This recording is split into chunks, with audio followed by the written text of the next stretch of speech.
Bonjour tout le monde et bienvenue dans cette nouvelle vidéo de cette série des exercices d'algorithmique. On est arrivé à l'exercice numéro 30. Dans cet exercice, on va travailler sur l'algorithme suivant. Donc cet algorithme-là demande à l'utilisateur de taper un entier n, c'est le rang d'une suite, et qui calcule le terme un de la suite u définie comme suit. Donc on a ça, c'est la définition de la suite u.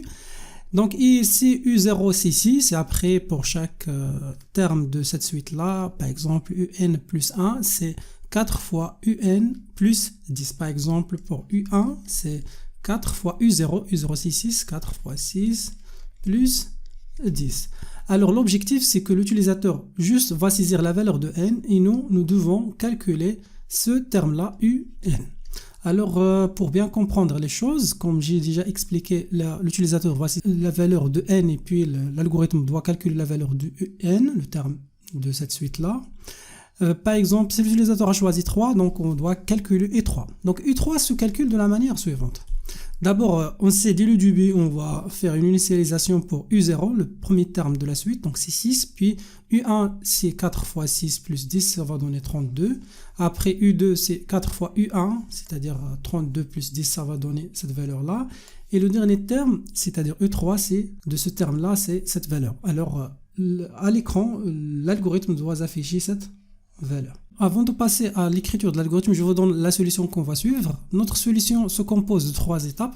La première chose, on demande à l'utilisateur d'entrer ou bien de saisir la valeur de n ou bien la valeur de rang. On suppose que l'utilisateur a choisi 3. L'étape numéro 2, on va initialiser le premier terme de la suite U, c'est-à-dire le U0 avec cette valeur. Soit vous pouvez utiliser U0 ou bien tout simplement on a choisi la U. L'étape numéro 3, on va utiliser une boucle avec une répétition. Dans ce cas-là, 3 répétitions ou bien 3 itérations pour calculer le terme UN de la suite U. Ou bien dans ce cas-là, le terme U3. Alors, le premier terme, c'est-à-dire le terme U1, donc pour faciliter les choses dans la programmation, on ne peut pas utiliser U1, U2 et 3. Donc, tout simplement, on va toujours utiliser la variable U. Pour la variable U, au début, c'est contient la valeur U0. Après, dans la première itération de la boucle, la première répétition, il va contenir normalement la valeur de U1. Dans ce cas-là, la valeur de U1, c'est 4 fois U. Donc, l'ancienne valeur de U, c'est-à-dire U0, c'est 6 plus 10. Ça va donner cette valeur-là. Puis, dans la deuxième itération, on va utiliser cette valeur-là. Donc, on va affixer à U 4 fois l'ancienne valeur de U plus 10. Ça va donner 146. Et dans la dernière itération, cette itération-là, l'itération numéro 3 ou bien U3, donc normalement pour nous c'est U3, au niveau de l'algorithme toujours on utilise U, donc U c'est 4 fois U plus 10, ça va donner 594. Et après, il suffit d'afficher cette valeur à l'écran en affichant la valeur de U.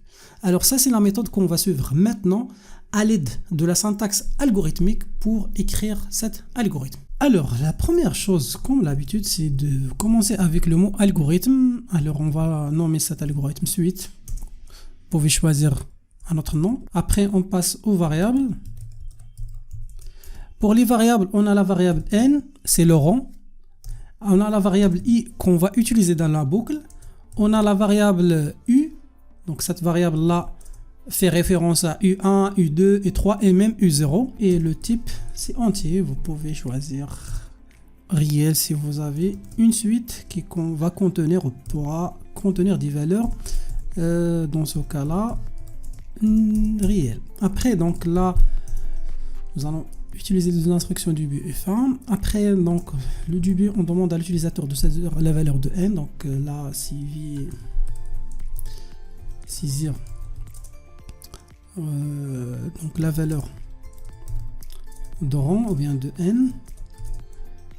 Là, l'étape numéro 2 c'est de lire cette valeur là avec l'instruction bien sûr n.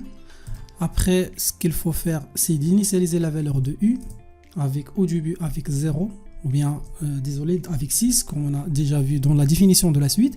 Et puis on va utiliser une boucle pour avec n itérations, donc avec l'indice bien sûr i qui va commencer au début avec la valeur 1 jusqu'à la valeur n. Le pas dans ce cas-là, c'est 1. Et après, on va faire les choses suivantes. Les choses, on a eu on doit recevoir dans chaque itération la valeur 4 fois la valeur U, l'ancienne valeur de U plus 10. Et puis, donc, fin pour.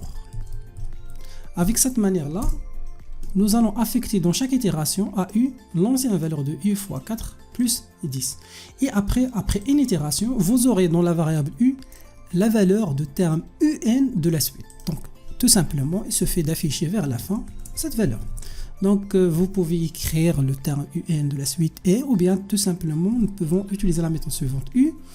Le texte sera affiché toujours U et après pour concaténer avec U soit la valeur 3, la valeur 4 ou bien de façon générale la valeur de n saisie par l'utilisateur, il suffit d'ajouter n mais sans d'utiliser les deux guillemets. Après là, on va ajouter égal pour afficher le signe égal et puis pour afficher la valeur de u, n, donc il suffit d'afficher la valeur de la variable u.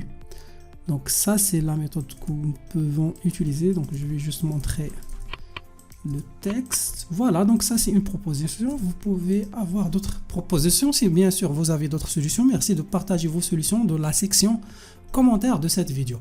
Alors voilà, donc ça c'est la solution de l'exercice numéro 30.